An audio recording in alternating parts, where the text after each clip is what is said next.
माँ अम्मा सी हर साकी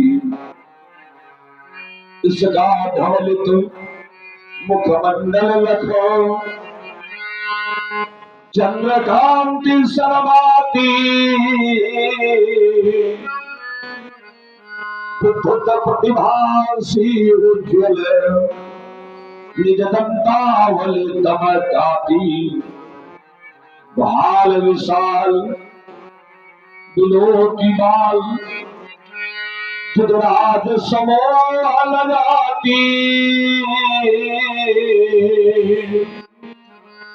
बड़ी आ रही कौन पास मांग अम्मा सी हर साथी इंद्रधनुष सी मोहवंद्रो अर्जुन झनकायल झनकाती नारद सारद की बीड़ा से प्यारी बारी गुरजाती हर्षों गति है सुखी जो मन ही मन मुलाकाती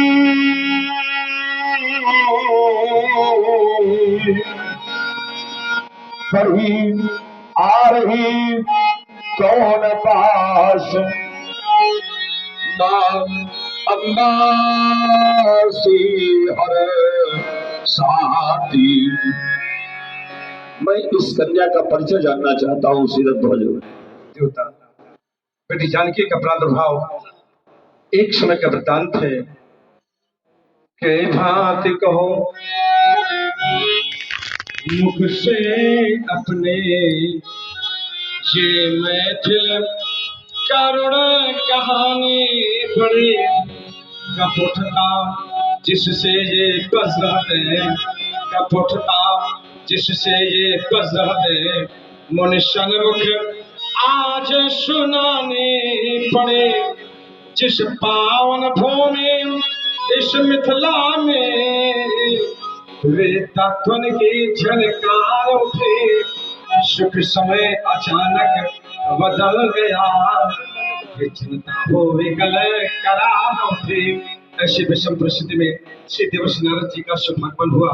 उन्होंने मिथिला के दयनीय स्थिति को देखा और समक्ष में एक परामर्श प्रस्तुत किया। उन्होंने कहा रानी समेत शाने महल ले जब जनक करोगे हाथ दर्शन लहला उठे छित चहु ओर होगा जल वर्षा उनके सब अभिमत को सुनकर मैंने मन में विश्वास किया संगत हो गया करने को अब रानी ने सहयोग दिया। मैंने उनके परामर्श को स्वीकारा अपने आंखों का रूप पीड़ित हो जाने दिया और परिणाम पर पहुंचा। आगे हाल चला मुनि भगवान एक खत से जाकर आया निकला एक घेरा और सिंहासन जिसमें ये शुचि कन्या धरते पाया यह वही लाडले भगवान जो सन्मुख शोभा पाते हैं और आशीर्वाद इसे दीजे तो ये पद शीश झुका से प्राप्त हुई और कन्या ही प्राप्त नहीं हुई। तुमने कहा निकला एक घड़ा दिव्य सिंहासन, ये दो शब्द तुमने बोले एक घड़े के लिए एक सिंहासन के लिए। यद्यपि दोनों कथाओं में अंतर है।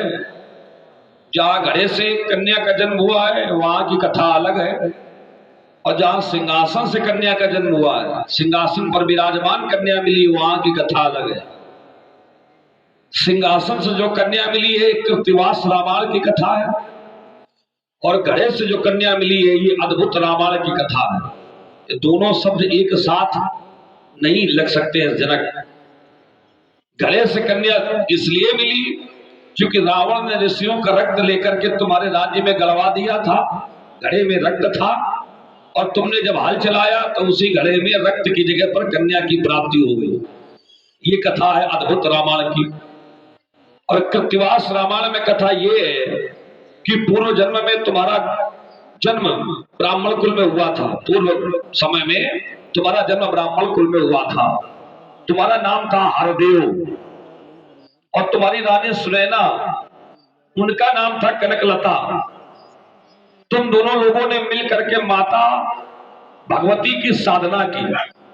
माता भगवती तुम्हारी साधना से प्रसन्न हो गई। एक दिन तुम्हारे सामने प्रकट हो गई और बोली, ब्राह्मण वरदान मांगो, मैं तुम्हारी साधना से प्रसन्न हूं, तुम वरदान मांगो। आपने वरदान मांगा कि यदि आप मेरी साधना से प्रसन्न है तो आपकी कृपा से हमें अयोनिज कन्या की प्राप्ति हो जाए। अयोनिज संतान वो होती है जिस संतान के जन्म में माता पिता निमित्त नहीं बनते, ऐसे संतान को अयोनिज कहा जाता है। अयोनिज कन्या की प्राप्ति हो जाए और उस कन्या का जब हम कन्यादान करें तो कन्यादान करने का पुण्य जो माता पार्वती का कन्यादान करके हिमालय पर्वत ने प्राप्त कर लिया और माता लक्ष्मी का कन्यादान करके जो पुण्य लक्ष्मी जी के पिता क्षीर सागर, क्योंकि क्षीर सागर का जब मंथन किया गया था तभी तो लक्ष्मी जी का प्रादुर्भाव हुआ था। तो लक्ष्मी जी का कन्यादान करके जो पुण्य क्षीर सागर ने प्राप्त किया, पार्वती जी का कन्यादान करके जो पुण्य हिमालय पर्वत ने प्राप्त किया, वही पुण्य हमको भी उस कन्या के कन्यादान पर प्राप्त हो, ये तुमने वरदान मांगा। माता भगवती ने कहा, इस जन्म में तो अब संभव नहीं है, लेकिन अगले जन्म में तुम्हारी इस अभिलाषा की पूर्ति होगी। इस जन्म में नारद जी ने आकर के आपसे हल चलाने के लिए कहा और नारद जी हर एक व्यक्ति को परामर्श देने के लिए नहीं जाते। नारद जी परामर्श देने वहीं जाते हैं जहां भगवान नारायण चाहते हैं।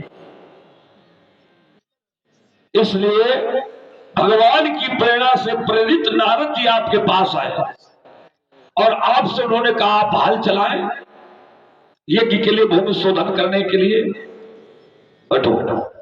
आपने जैसे ही हल चलाया तो माता भगवती ने माता पृथ्वी को निमित्त बनाकर सिंहासन पर विराजमान ये कन्या तुम्हें प्रदत्त कर दी और तुमने कन्या को गोद में उठा लिया। तो दोनों कथाएं अलग हैं। जहां सिंहासन का नाम आता है वहां कृत्तिवास रामायण की कथा है और जहां घड़े का नाम आता है वहां अद्भुत रामायण की कथा है। ये दोनों कथाएं अलग अलग हैं, लेकिन चलो तुमने दोनों कथाओं को एक में ही जोड़ दिया है। मैं इस कन्या को आशीर्वाद देता हूं।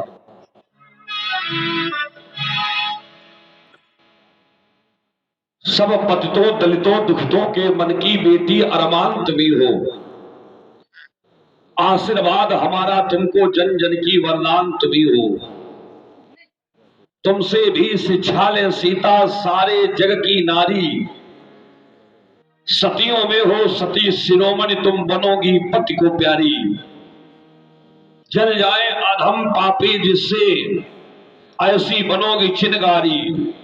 स्वर्ण अक्षरों में लिख जाए ये गाथा अमर तुम्हारी।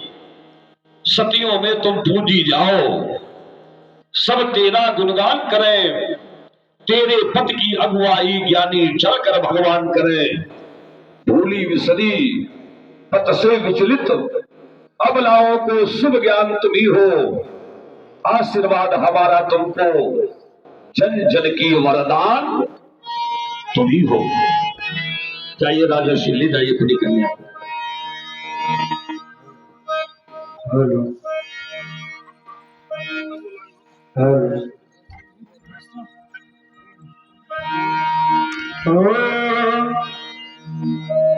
ओ विश्वामित्र